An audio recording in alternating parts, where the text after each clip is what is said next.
Hey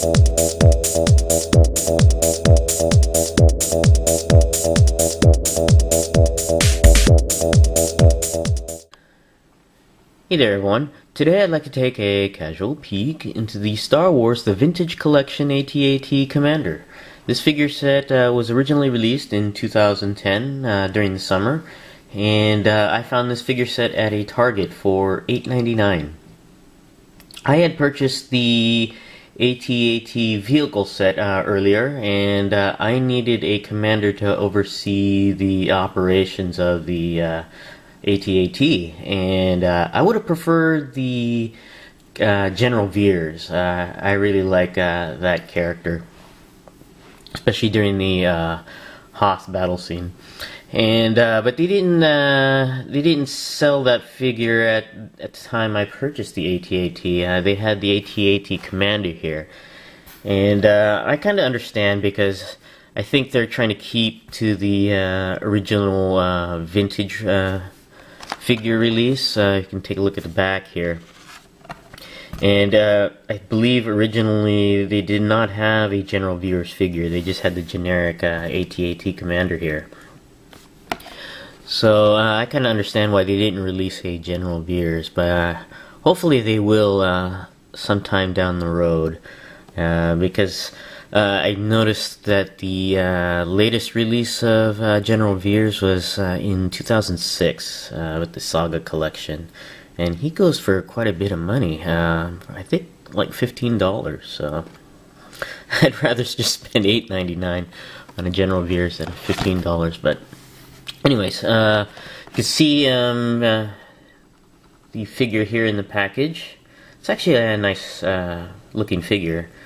I wish the suit was a little darker though, just like General Veers was in the movie. And you can see here, you get a free Boba Fett figure if you purchase any 5 Star Wars action figures, which is kind of neat. Although it's only it's restricted to only residents of the United States and Canada on there. Taking a look at the back of the package, you can see a photo here of the original AT-AT Commander back in the early 80s. Has the Empire Strikes Back logo, which they recreate here, which is kind of neat. They even included the Kenner logo on there, which is kind of nice. And there's a description of the AT-AT Commander on there. Well, actually, it's not really AT-AT Commander, but oh, they even include the year it was released. And you also have other figures here from the Vintage Collection line. You have Darth Vader, Han Solo, Luke Skywalker, Leia, and C-3PO. I notice here that it's blank for Han Solo. I'm wondering, did they never released a Echo Base Han Solo back in the day? I'm not sure about that, but anyways, let's go ahead and open this guy out of the package, and we'll be right back. Alright, we're back, and we have the AT-AT Commander out of the package, and we'll go ahead and take a look at all of the neat stuff that comes with the figure.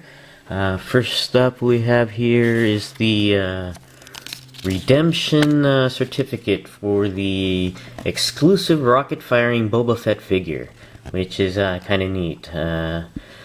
You just fill out the information on here, but you also have to include 5 UPC codes and $7 or $9 Canadian. I guess for the shipping, because it does say it's free, but I guess you have to pay for shipping on there. So, and it's pretty interesting. I like the backing cards. I keep most of my backing cards to my figures, and I don't want to clip the UPC code off, especially off of this card, because this card's a nice recreation of the original Empire Strikes Back line, and there's no way I'm gonna clip the UPC code off of this guy. So, but the good thing is I got a whole bunch of snowtroopers, so I have more than enough to get this free Boba Fett figure. So, because it doesn't say, it says you can from any Saga Legends, Build a Droid, Clone Wars, or Vintage Collection. So I'll probably be clipping off my Snowtrooper Saga collections to get the Boba Fett figure on there. But this is the redemption certificate. Next thing we'll take a look at here is the blaster that comes with this figure. It's a nice hand blaster on there, and it fits nicely on the holster of the figure here. And you just slip it in right there, and he's good to go. It's made of a really soft plastic, so it bends easily on there. Next thing I'll look at here are the goggles on here, and it's kind of neat on there, but it's a tight fit, and you can see it's transparent, so you can actually see his eyes if you put the goggles on there. And like I said, it's a tight fit on there. It still fits nice and well. I prefer putting the goggles on top of the helmet. I'll show you that in a little bit. Next thing we have here is the armored vest. And you can see here it just slips right over the body there. You have to pop off the head though to get the armor on and off. And it just clips nicely on there. There you go. And you can see he's wearing the armor here. And then the last accessory we'll take a look at here is the helmet, which is kind of neat. It looks skinnier than it should be, but actually when you place it on the head of the figure, the sides stretch out, so it looks more like what was in the movies. So that was one thing I was worried about, that it was a little narrow on there, but like I said, once you put it on top of the head there, it actually stretches out, so it looks more accurate. And as I mentioned earlier, I like putting the goggles on top of the helmet, and because that's the way General Veers wore them in the movie.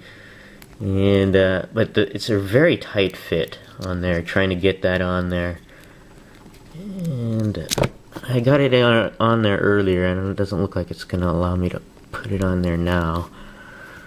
I just wish it provided more room for me to place it on top of the figure. There we go. It's a little off, but it works. You can see I really gotta push it down here. There. So that's kind of cool on there. Taking a look at the figure in more detail, if I can get it into focus here. There we go. I really like the head sculpt of this guy. It's very nice on there.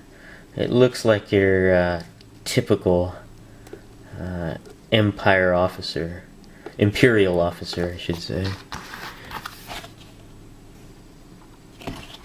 That's very, very cool. The sculpt, the detail on the face is just very, very nice. I like it on there. And I just wish the colors on this guy was a little darker gray, to represent General Veers' look on there. And even the original, let me get the card. The original figure was in a dark gray as well, so I'm not sure why they put this guy in a light gray on there. So, but going over the articulation of this guy, his head does go all the way around. Barely moves up and down. The arms go all the way around. They go out and in. It bends at the elbow and rotates at the elbow as well. The hands go all the way around. The waist goes all the way around in this figure. And the legs are on a basic swivel here.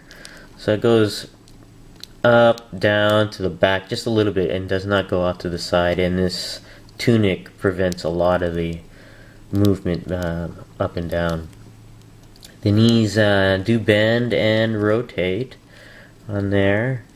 And the feet go up and down and all the way around. Overall, it's a nice figure. Nice generic AT-AT officer here, or commander I should say. And he'll be filling in the spot to command my AT-AT until I can find a General Veers. Because I really want a General Veers for my AT-AT. So, but I recommend picking this guy up. He's just a nice detailed figure on there. And he was a pretty good price at Target. I noticed Toys R Us is charging a couple bucks more for this figure. So, but this is my casual peek into the Star Wars Vintage Collection AT-AT Commander. Thanks for watching, and I'll see you next time.